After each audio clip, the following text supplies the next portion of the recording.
대표님, 네, 맞선장에서 네.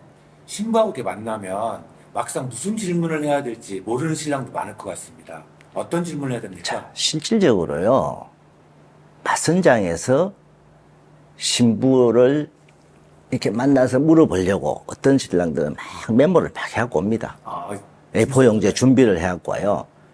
근데 실질적으로 보면은 저는 그럴 것보다도 주관하는 저 같은 회사에서 질문을 많이 해요. 신랑분이 질문하는 건 사실 보면 단순합니다. 왜 한국 결혼하려고 합니까? 취미가 뭡니까? 우리 옛날에 그냥 뭐 미팅할 때 그냥 막 이런 묻는 것처럼 이런 질문이에요. 그래서 주말에 쉬는 날은 뭐 합니까? 보고도 나고. 이런 질문들이기 때문에 저는 제가 질문하는 거는 그래요. 자, 이 신부가 지금 현재 어떤 일을 하고 있는지, 그리고 어떤 일을 했었고, 그 앞에 어떤 일을 했든지, 이런 직업의 과거에 대해서 이까지 했던 일들을 한번 물어봐요. 그리고 직업을 예를 들어 바뀌었잖아요. 왜 바꿨는지, 이런 부분. 그냥 그 과거에 쓰는 걸 그 신부가 왜 바뀌었는지 좀 가식적으로 설명할 수도 있을 겁니다, 분명히. 그렇지만 전체적인 이 신부의 이렇게 대답하는 맥락을 보는 거죠.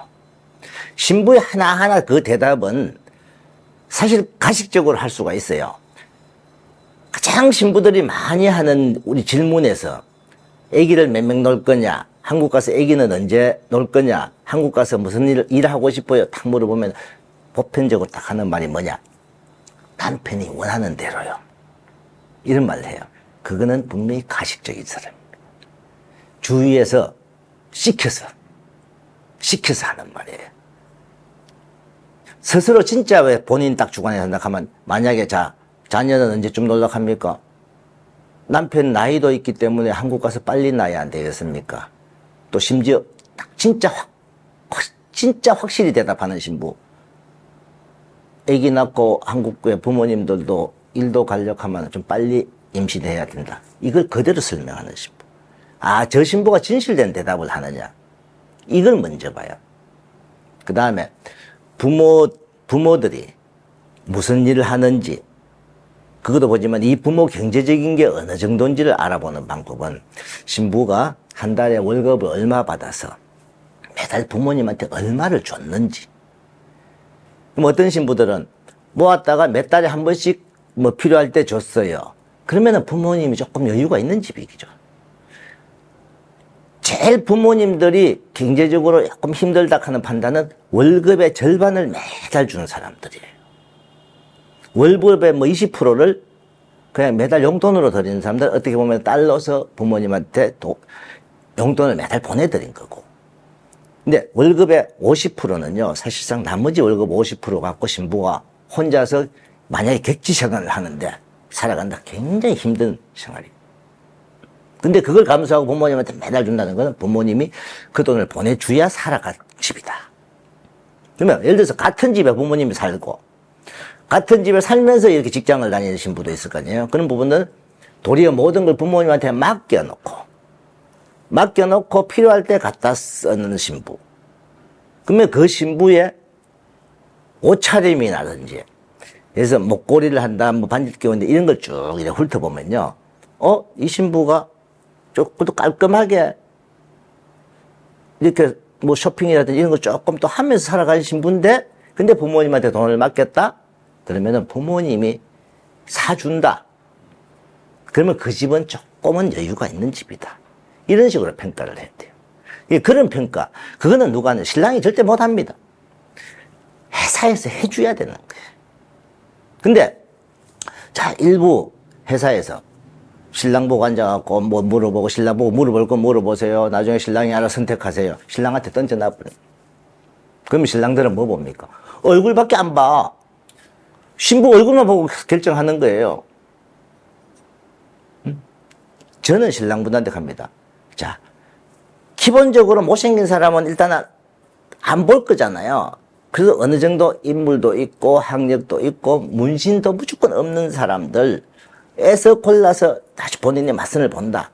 그러면 이분이 참 인성이 남편한테 좀 순종하고 참 착해 보인다는 인상을 가진 사람들.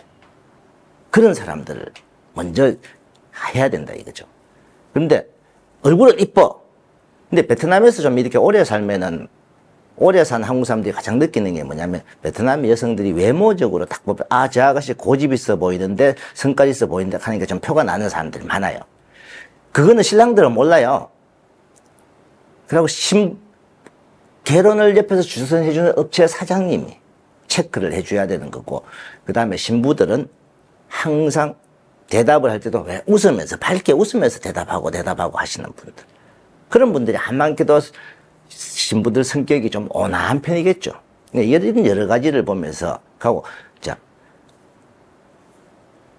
외모만 너무 보고 선택을 하려고 하니까 나중에 금전적인 문제, 신부가 성과를 부리고 이런 문제에서 문제가 터지는 거죠. 그래서 저는 맞선을 볼 때 신랑분들이 질문은 하는 거는, 신랑들이 질문하는 거는 가장 사실 보편적인 질문이에요. 옆에 업체 사장님이 많은 질문을 하고 이 여성의 어떻게 보면 마인드가 어떤지 이런 걸 한번 체크해 줘야 된다. 그래서 신랑분들 질문보다 업체 사장님이 얼마나 잘해주느냐가 더 좌우할 거다. 그건 제 생각입니다, 무조건. 그래서 신랑분들은 본인이 질문하는 것도 단순한 어떤 그런 보다도 신부가 마인드가 어떻게 됐는가 그런 질문을 좀 하면서. 그게 궁금한 거죠? 마인드 체크하는 질문이었던 건지. 여러 가지 있죠. 저희 같은 경우는 이제 사실 많은 걸 이렇게 질문하지만 신부한테 예를 들어서 남자친구를 사귀었는데 왜 헤어졌는가를 물어봐요. 어떤 면에서 뭐 때문에 헤어졌는지. 그럼 대체적으로 여자들이 말하면 뭐 남자친구가 생겼어요, 아니면 서로 성격이 안 맞아요, 이렇게 이제 할 경우, 그럼 성격이 안 맞으면은 본인 성격이 남자하고 안 맞아서 이렇게 헤어질 수도 아니냐. 그 본인 성격에 대해서 한번 이야기를 하면 본인을 한번 어필 한번 해보라고 이제 저는 이야기를 하죠. 그러다 보면은 이제 사실상 두 사람이 성격이 안 맞아서 헤어졌다 하는, 친구도 헤어졌다 하는 게 많아요. 가끔 가다가 이제 남자가 양다리 걸쳤다 이런 것도 있을 수 있지만은, 그러면 양다리를 걸쳐도 그 신부가, 그쪽 아가씨가 본인보다 더 좋았으니까 남자가 그리 갔나? 이제 또 제가 웃으면서 그렇게 농담 삼아 이제 질문하는데, 성격도, 그러면 남자의 어떤 면에서 본인하고 안 맞았는지, 이런 것 한번 물어보고, 그리고 또 이제, 남녀지간은 어느 한쪽이 밝고 잘하려고 노력을 해도, 재미있게 하려고 해도 여자 쪽에서 그걸 안 받아주면 안 되잖아요. 그러면 여자 쪽에, 신부 쪽에도 신랑을 본인이 재미있게 하고 이렇게 할 수 있는 그런 신부인지 저는 물어봐요. 가끔가다. 이 남편이 재미가 없는 사람이다, 사실. 너무 여자도 잘 몰라서 재미가 없는데 본인이, 남편이 재미있는 사람으로 만들 수 있느냐? 그럼 가끔 가다가 그러거나 자기가 잘할 수 있다. 근데 실질적으로 그런 여성을 택해보니까 신부가 굉장히 신랑한테 적극적으로 하더라고요.